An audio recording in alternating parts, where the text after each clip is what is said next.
So the UN says the deadlock has gone too far after Pyongyang's claims that it will restart a nuclear reactor, which has been shut for 6 years. North Korea earlier said its missile units are combat ready and warned of a possible preemptive strike on the US and Seoul. And Tim Shark has written extensively about US foreign policy and East Asian politics and believes both sides should know they're playing a dangerous game there. When you escalate to this point, any small mistake can turn into a major catastrophe, and that's the danger. North Korea itself knows that if it did an attack, if it attacked the United States, it would be committing national suicide. The United States would retaliate in a tremendous fashion. North Korea does not want to commit suicide. I believe North Korea is doing all this so it can get to a point to actually negotiate some kind of peace agreement with the United States. But the North Korean threats are very dangerous and sound very sinister, and I think they look up and they see these B-2s and B-52s flying. This is a reminder of the tremendous firepower the United States inflicted on North Korea during the Korean War.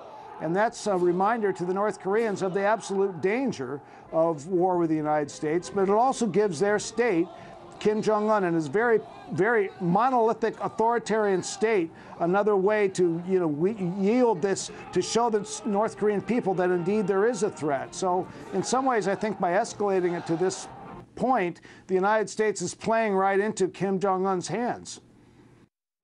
So gaining access to North Korea hasn't been an easy task for foreign media, and RT's Alexei Yaroshevsky is among the few who have managed to report from the reclusive country. And earlier he shared his thoughts and experiences with my colleague Taban Notse.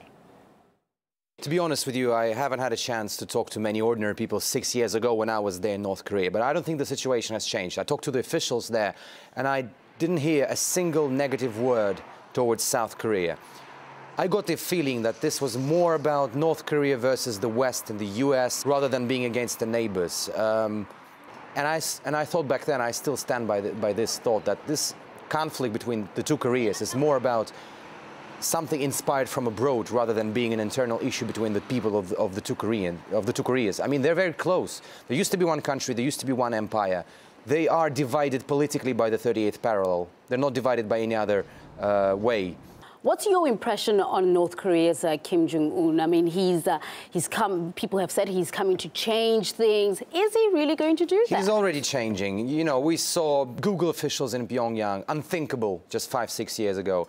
We saw Dennis Rodman. I mean, it's maybe just a show, but still, he wants to show that he wants to be more open than his dad and his predecessor, his granddad, who was also at power. He recently said he likes American computers, Mac computers. He's interested in everything happening in the world, in particular the technologies. He said that the country needs to embrace the technology. The question is whether Kim Jong-un will be the man to reunite Koreas and not to go to a full-out war with the South.